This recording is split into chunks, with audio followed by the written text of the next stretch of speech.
What will he say, I wonder, after this? Well, I'll deal with him quite gently, even if he comes out breathing up a storm. After all, a wise man ought to keep his temper. What's this? Dear Tim and Moby, make a 5-minute video addressing your chosen theatrical history research topic. From Gretchen. Well, okay, let's talk about the city Dionysia of Athens. The city Dionysia was a competition in ancient Greece that had an event structure which influenced the structure of modern-day theater festivals. Dionysus is the Greek god of wine, ecstasies, and theater. In order to worship Dionysus, the ancient Greeks would host the city Dionysia in Athens, where plays would be performed. These festivals would last for 6 days, and each day held a different event.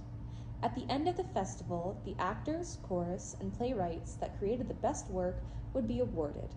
For the first day of events, a sacrifice would be made, followed by a procession to the temple of Dionysus. During this procession, a statue of the god would be carried along the route until they arrived at the temple. Once there, they would offer another sacrifice to Dionysus and introduce everyone who would be competing in the festival. The second day of the event was dedicated to dithyramb competitions.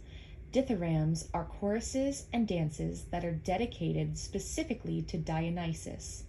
2 all-male choruses of 50 performers, one chorus being composed of children and the other being composed of adults, and a poet who both composed and choreographed the chorus, would be sent by each of Athens' 10 tribes to compete.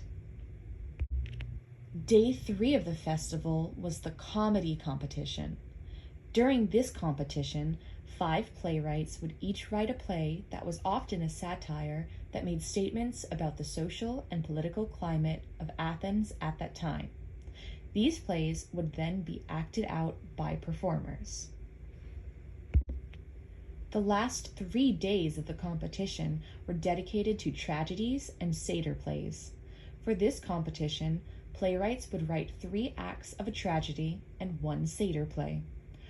1 act would be presented on each day of the 3 days. The satyr play would be performed after the trilogy was finished and would provide commentary on the events of the tragedy that came before it, as well as poke fun at the characters. Once all the plays were acted out, awards would be handed out to the best actors and playwrights in each category. Everyone who participated in the event would also receive feedback, both praises and criticisms, from the officials of Athens who organized the festival. Yeah, you're right, Moby. This does remind me of theater festivals we have today. In the United States, high school students participate in an annual thespian festival where they, like those who participated in the city Dionysia, compete over the course of 3 days in various categories relating to theater. Just like the city Dionysia, there are categories in playwriting and group musicals. Those competing in the event, like the ancient Greeks, also receive critiques and awards after presenting their material. Outside of the Thespian Festival, playwriting contests take place all around the world. At these contests, playwrights can share their work and compete for awards, just like at the city Dionysia's comedy and tragedy events. Award shows like the Tony Awards also mirror the events of the city Dionysia, where various Broadway shows compete to be awarded for categories like Best Musical, Best Play, Best Choreographer, and more. The city Dionysia's order of events really inspired the structure of the theater festivals that we know today, huh? Well, Moby, what do you say? Should we get back to our play? No, Moby, that's not a mountain lion.